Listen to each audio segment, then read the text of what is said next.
सकाळचे 8:30 वाजतायत। हेडलाईन्स नंतर आपल्याला गावाकडे नेमकं काय घडतंय जाणून घ्यायचंय। मात्र त्याआधी पालघरमधून एक बातमी आहे। पालघर जिल्ह्यामध्ये पुन्हा एकदा भूकंपाचे धक्के जाणवलेत। पहाटे 4:30च्या सुमारास भूकंपाचे सौम्य धक्के जाणवलेत। डहाणू तलासरी गावात या भूकंपाचे धक्के जाणवलेत। भूकंपाच्या धक्क्यानं नागरिकांमध्ये मात्र भीतीचं वातावरण निर्माण झालंय। या संदर्भात मनोज सातवी आमचे प्रतिनिधी आपल्याला अधिक माहिती देतील। मनोज,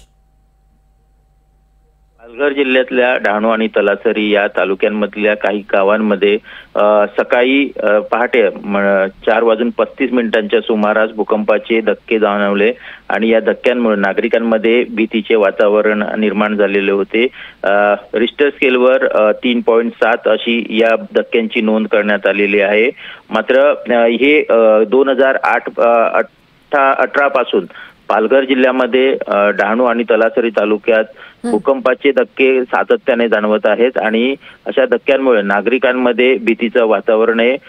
गेल्या साधारण 8 महिन्यापासून हे धक्के थांबलेले होते, मात्र आता पुन्हा हे धक्के जाणवल्यामुळे नागरिकांमध्ये सध्या भीतीचं वातावरण आहे। प्रशासनाकडून या म्हणजे भूकंपाच्या बाबत वेळोवेळी सतर्कता बाळगण्याचे आदेश दिले जातात आणि काही वेळा तर नागरिकांना टेंटमध्ये राहण्याचे देखील सूचना करण्यात आल्या होत्या।